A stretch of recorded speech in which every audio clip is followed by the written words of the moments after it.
Our thanks to our patrons, Jenna Smith, Dan Hedrick, Carl Jackson, Kelsey Tarrell, Richard Gude, Daniel Ammons, Sara Rogers, Troy Lewellen, Joanne Ferguson Cavanaugh, Kristine Gerber, Jay Hanna, Lori Schwartz, and Jim Collison. The North Omaha History Podcast is a volunteer effort, but you can help us meet expenses by becoming a patron for as little as $1 a month. Go to patreon.com/Omaha.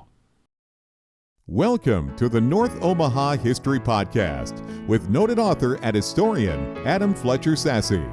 Each week, Adam takes you on a guided tour through Omaha's dynamic past.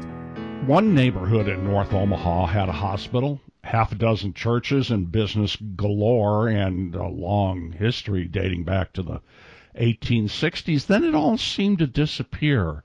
So tell us about the Monmouth Park neighborhood, Adam. Steve, Monmouth was a place in England, and then it became the name of a development in New Jersey in the 1820s. By the 1860s, North Omaha was being established as this development area that would grow up someday and get infilled with houses. Developers and landowners like Augustus Kuntz, James Parker, and others were buying up land that was north of Ames Street. Heck, there was even a governor of Nebraska, Burt, who became a landowner in the community. He owned land over by 30th and Ames. Anyhow, these guys were buying up all this land around, and they knew that it would make them money someday. So it was a development haven where you would get your hustle on. Well, the guy who bought Monmouth Park sat on it for a little while. And in the 1860s and 70s, it just kind of sat around. There was some development that happened around what we call the intersection of 30th and Ames today. And if people want to read about that historic development, it's on NorthOmahaHistory.com. But the Monmouth Park neighborhood itself, it saw some spotty development way back in the 60s. There was a house built here and a business opened there.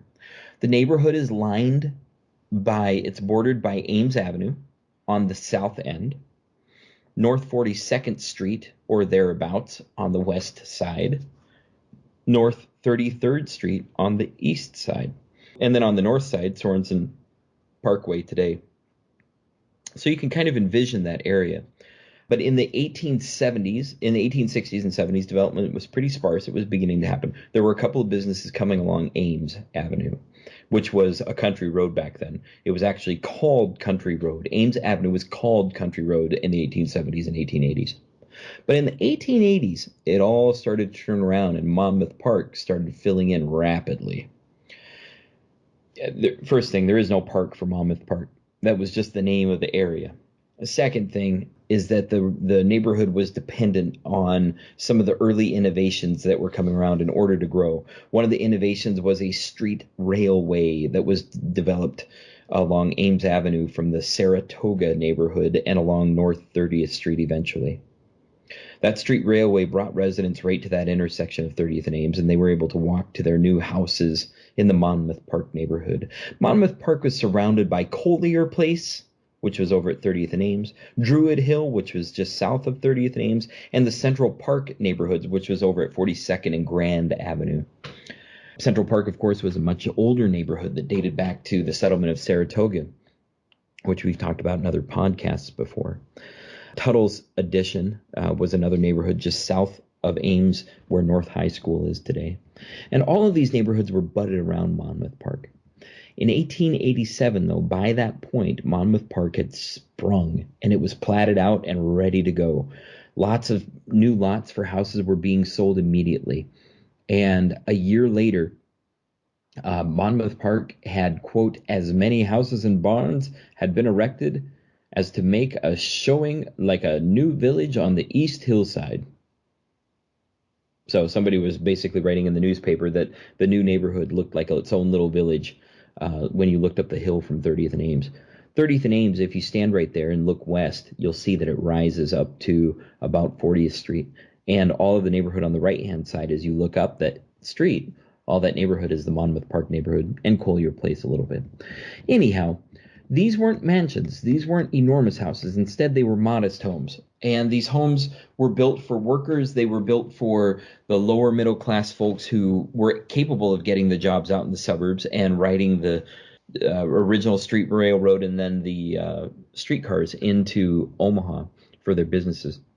By the 1900s, Monmouth Park had changed rapidly, though.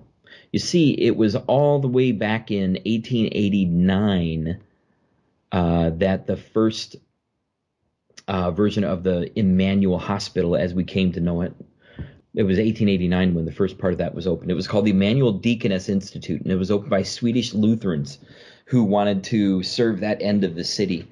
John Lattiser, the prolific Omaha architect of that era, designed many of the buildings, including a nurse's college, an orphanage, a senior living facility, and of course the hospital building itself, all between 1889 and 1930s.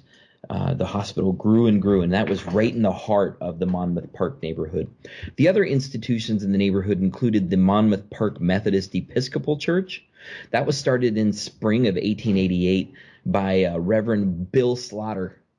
Slaughter was a popular minister who had worked at other North Omaha churches and in the Methodist Church around Nebraska. He was an old circuit rider from back in the days, and now he had settled down into the Monmouth Park neighborhood, and he started this church. In 1902, the church stood at the intersection of 34th and Larimore, and in 1902, a tornado blew over the church. There was a newspaper report that said, "There is something in the misfortune growing out of even a miniature cyclone that commands popular sympathy." The church members, though, they rebuilt their church in a couple months, and it was good to go. You can see a picture of that old church there on NorthOmahaHistory.com. Just search for the Monmouth Park neighborhood. It's a fun little building. But in 1929, the church actually moved, and they opened up a new building at a new location over on Ames Avenue at 40th and Ames. The church was called the Ames Avenue Methodist Episcopal Church, and it stayed open there for a number of years. And the building is still standing there today. But that started out as the Monmouth Park Church. It was also back in the 1880s that a small 4-room wooden school was opened by Omaha Public Schools. That little schoolhouse eventually became known as the Monmouth Park School. It got a new building in 1903 designed by Thomas Rogers Kimball himself. It was a little rectangular vernacular style that had some high-arched windows like an Italianate building. It had some Romanesque revival features with tall arches made of smooth stones, and had a lot of other neat features. When the school was closed in the 1970s, in the early 1980s, in 1983, the school closed, and they converted it into an apartment building, and that apartment building stood for another decade. Unfortunately, though, it fell to the wayside.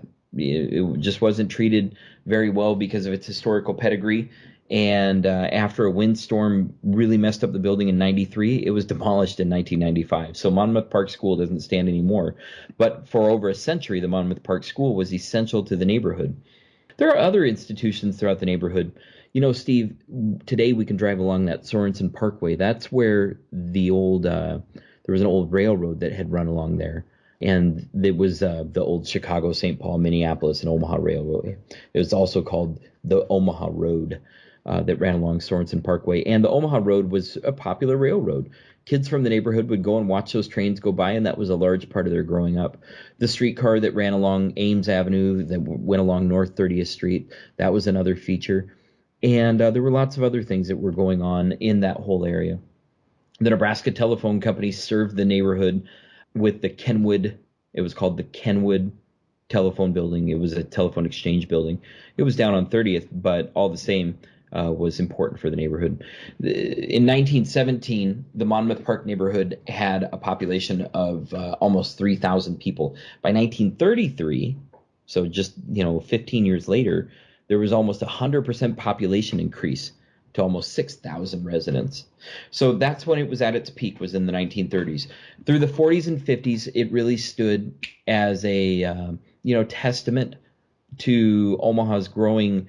What was originally a suburb, it became subsumed by the city and merged into the rest of the city. And it was kind of a leafy suburban urban setting where lots of people grew up and lived.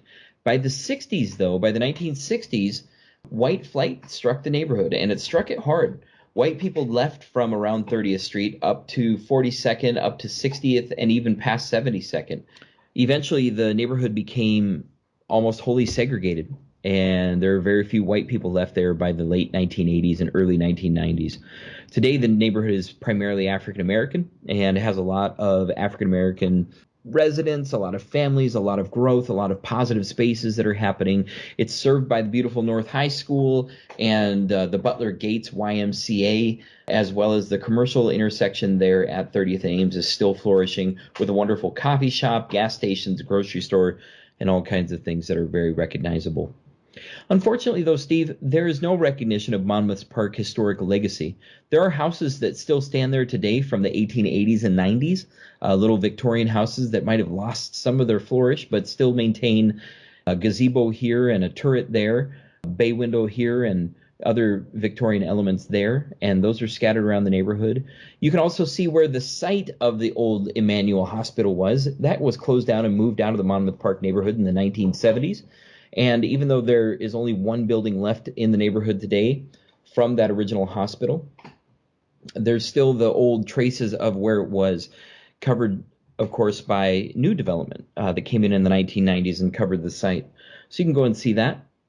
You can also see other features in the neighborhood, including the old orphanage and the Emmanuel Deaconess Home and other features that are very well worth the visit. There aren't any historical designations, though, for Monmouth Park at all. There's no plaques, there's no symbols, and there's no other way to really know what's going on except to look at NorthOmahaHistory.com under Monmouth Park neighborhood, where I have a tour listed with those important addresses. And that's a history of the Monmouth Park neighborhood in North Omaha.